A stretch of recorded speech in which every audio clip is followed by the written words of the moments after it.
Hey, good morning. It's me, Connie, again. Today we're going to do a reading from Just for Today, and it's about, the hard work and recovery. And it doesn't matter if you're new Here are or some if results you've from the been web. around for a while, this applies. So it starts off with, it says, this is a program of learning, basic text, page 16. So, learning and recovery is hard work. The things we most need to know are often the hardest to learn. We study recovery to prepare ourselves for the experiences in life, uh, for life that will give us. As we listen to others share in meetings and take mental notes we can refer to later. To be prepared, we study our notes and literature in between lessons. Just as a student has the opportunity to apply their knowledge during tests, so do we have the opportunity to apply our recovery during times of crisis. As always, we have a choice in how we will approach life's challenges. We can dread and avoid them as threats to our serenity, or we can gratefully accept them as opportunities for growth. By confirming the principles we've learned in recovery, life's challenges give us increased strength. And without such challenges, however, we could forget what we've learned and begin to stagnate. These are opportunities that prod us to new spiritual awakenings. We will find there is often a period of rest after each crisis, giving us time to get accustomed to the new skills. Once we've reflected on our experience, we are called on to share our knowledge with someone who is studying what we've just learned in the School of Recovery. All of us are teachers as well as students. Just for today, I will be a student of recovery. I will welcome challenges, confident in what I have learned, and eager to share with others. Um, it's so true that we are all teachers and all students, and it's so true. It doesn't matter if you've got one day or multiple years. We continually grow. We continually learn. Um, Now, for me, I always talk about there's different roads to Chicago, and there is, and there's different roads in recovery. But I know the 12 steps work, and so I bring them up often. I think that for sure, for me, without an A, I wouldn't have been able to grasp this whole thing, at least not at that time that I was ready to get clean. And it's funny because I chose an A. I shouldn't say it, so I won't. Anyway, but we all have to be open and willing. We'll be going through a really tough time and we're kind of throwing a little, things are going bad. But once we get to the other side of that, then we can, grow from that experience. It doesn't feel good going through anything uncomfortable, but on the other side of that is a lesson. And then somewhere down the road, when we've had time to reflect, we go, aha, you know, thank you, universe, for that opportunity to learn.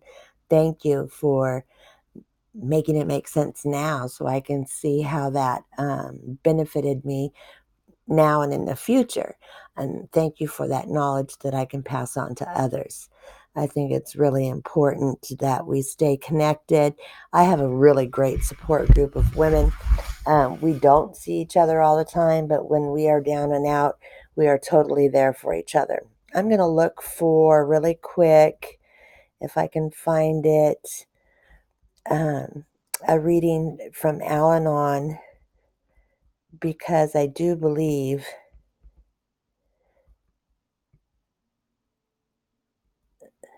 well, this one looks interesting. Each day a new beginning, and it's a daily meditation for women.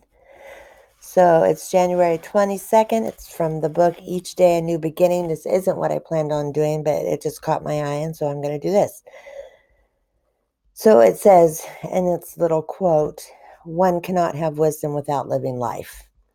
Living life means responding wholly to our joys and our pitfalls. It means not avoiding the experiences or activities that we fear we can't handle. Only through our survival of them do we come to know who we really are. Just talking about that, right? Something really tough. And on the other side, knowing the lesson learned from that. So only through our survival of them do we come to know who we really are. We come to understand the strength and availability to us at every moment, and that is wisdom.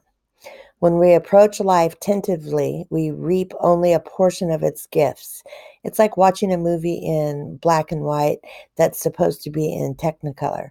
Our lives are in color, but we must have courage to let others emerge, to feel them, absorb them, be changed by them. Within our depths, we find only our true selves. The complexities of life teach us wisdom, and becoming wise eases the many pitfalls in our path. Living life is much more than just being alive. I can choose to jump in with both feet. Wisdom awaits me in the depths. Oh, that's a really good one. Women become our greatest assets as we get older and understand that it's not all about competition and, oh, he's going to take our man and my man and, all that kind of stuff. Women do become our greatest assets. Men become their greatest assets.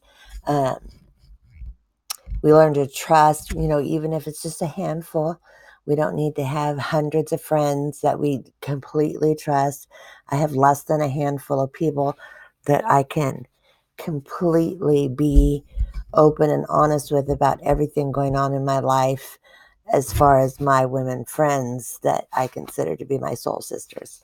Um, and I feel honored by them. There are people who have passed through my life that I feel that strongly about.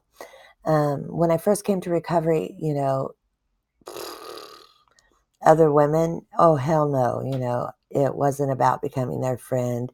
It was about listening to the message solely from me and how to stay clean. And really, I didn't want to pick a woman sponsor, but I did. And actually, my first sponsor, that didn't work out so well.